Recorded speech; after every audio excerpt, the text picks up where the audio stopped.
When did your something is very wrong here gut instinct turn out to be right? I had a bad feeling about my aunt's boyfriend. Told my mom he seemed creepy and I didn't want to stay the night there anymore. I got a bit of a lecture for calling him creepy, but she made sure I was never around him alone. And good thing he turned out to be a child molester who is currently in jail for his involvement in a kiddie PRN ring. I was walking home and a woman approached me to ask for directions. I told her how to get where she wanted to go, but she didn't walk that way, but instead walked beside me and kept pace with me.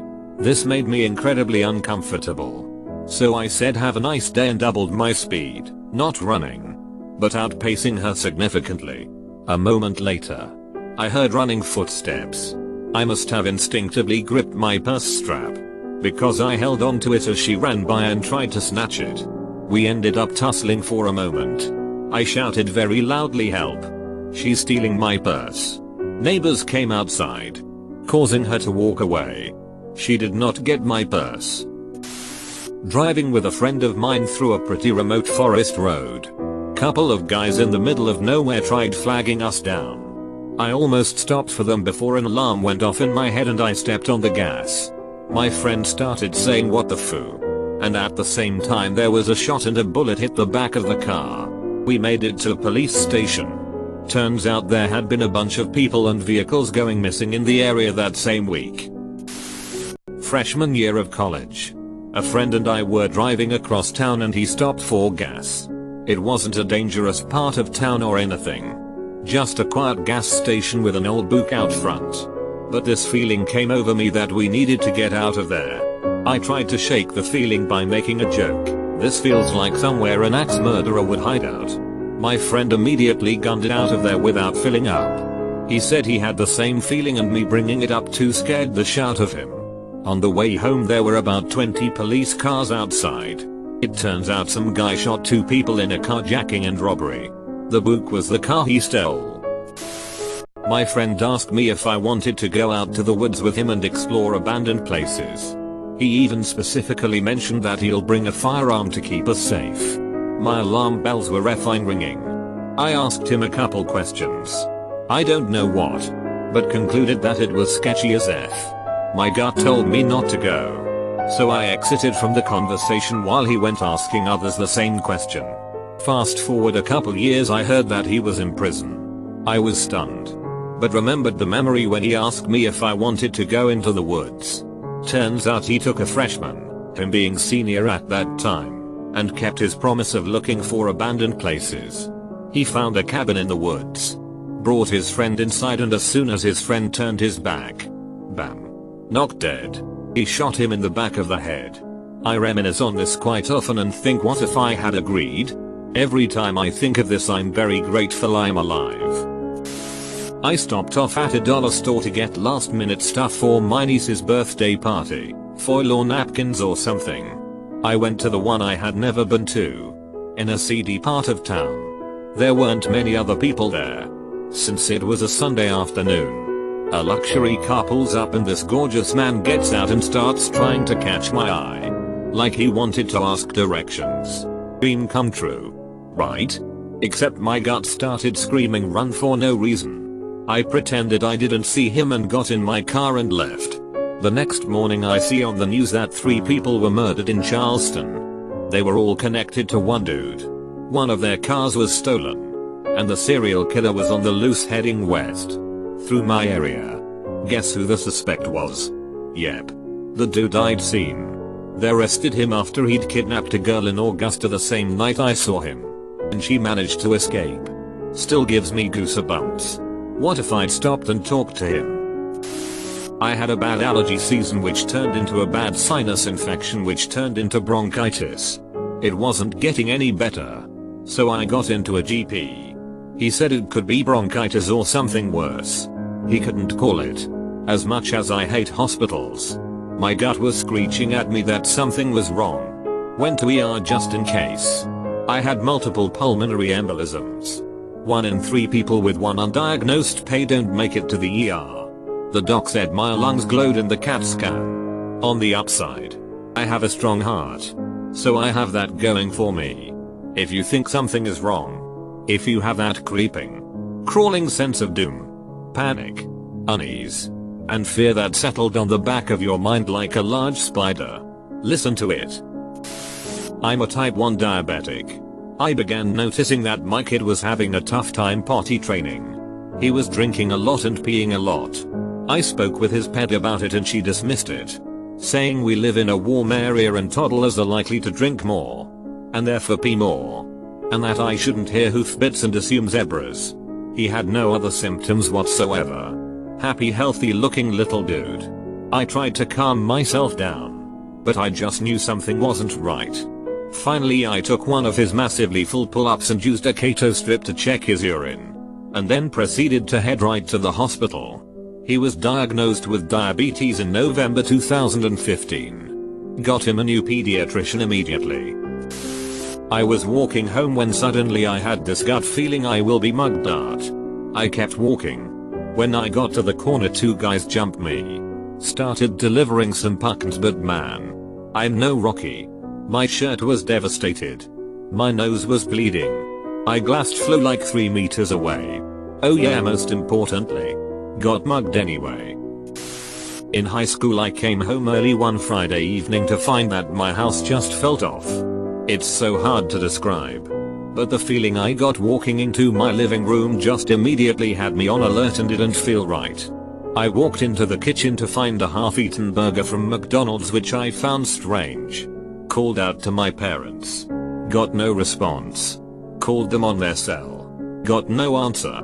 30 minutes later my brother called to tell me that my dad had a heart attack and to get to the hospital. Thankfully it turned out okay.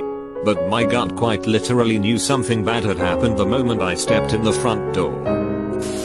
I have a coworker I've always found to be a little off and didn't like spending time with. We all thought he was off a little, but we wrote it off as just normal. It geek weird. Last Friday he was arrested for child PRN, sexual exploitation of children, and sexual assault of a minor and videoing. Not me, but one of my best friends growing up. Her mom told me this story. They had just bought this house that had a built-in swimming pool. My friend had a little brother who was under the age of 2 at the time. Everyone was taking a nap, but unbeknownst to the rest of the house, the 2-year-old had woken up and decided to go outside on their deck. I guess the mom woke up and had this terrible feeling come over her. Without hesitation she quickly checked on her children. Panic set in when she couldn't find the 2-year-old. She found him face down in the pool. He did survive the whole ordeal. If she wouldn't have felt that gut feeling to wake up, that little boy wouldn't be here today. I wish I could give more details on the story, but it was only told to me once when I was about 12. Middle school vice principal was loved by everyone in the school. I was always creeped out by him. In my 8th grade year he was found having sex with a previous student of his who was only 16 at the time. He had a wife and kids when this all went down. Tons of comments here, so not many will see this. But one day I was finishing up an essay in the library of my college when I saw someone through the slightly open blinds running. She could have been running to get to a class, meet someone, or 1,000 other things. For some reason I stood up. My girlfriend saw me stand up and ran to me immediately, and we ran out the emergency exit of the library.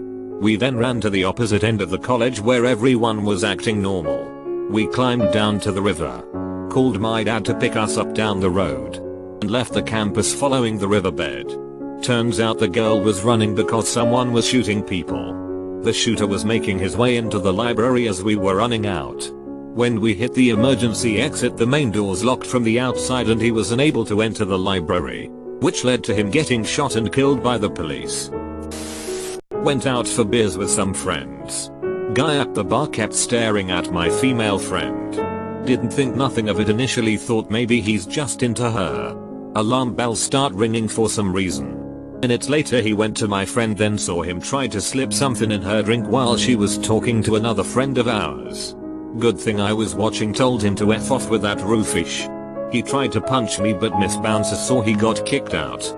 Funniest part was that when we met up with a mate of mine from uni that night, he was beating us for doing the same thing to his GF. Watch your drink, lads. Was walking through my hometown with mother and ex-stepdad. I was roughly 14, I think. Suddenly a man came up to us and greeted us. As soon as he shook my hand I knew something was very wrong. Ex-stepdad knew him, so they engaged in small talk. The whole thing lasted less than a few minutes. But the entire time I felt this very strange and strong uneasiness. I whispered to my mum that the man that came up really feels shifty despite his normal appearance and behavior, and I told her we should leave ASAP. When he left I asked her who that was. And she told me he was an acquaintance from way back, and he was also a man with some serious mental issues who was prone to sudden burst of psychosis that would send him into a violent rage.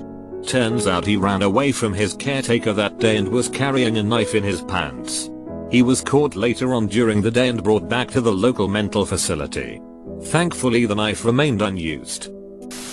I pulled into a gas station around 8 to 9 PM. That wasn't in a ghost town or anything. But it was insanely dark due to the time of year. As I pull towards one of the pumps, I see this dude slowly pacing near the entrance of the convenience store. And we make eye contact. I quickly pulled the car to another pump towards one of the entrances to the gas station. Trying to be safer but thinking I'm probably just being paranoid. Once I sit there for a minute and decide to put my car in park, he quickly rushes to my car. By the time I'm back in drive and peel out through the entrance into an oncoming lane, luckily no traffic, I saw him pulling out what looked like a large knife out of his jacket. I'm glad I didn't disregard my gut. Not me but my mom for me.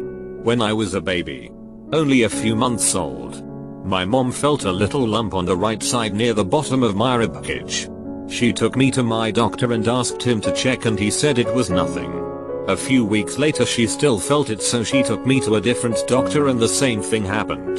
It wasn't until she took me to a third doctor and demanded tests be done that they found I had a tumor growing.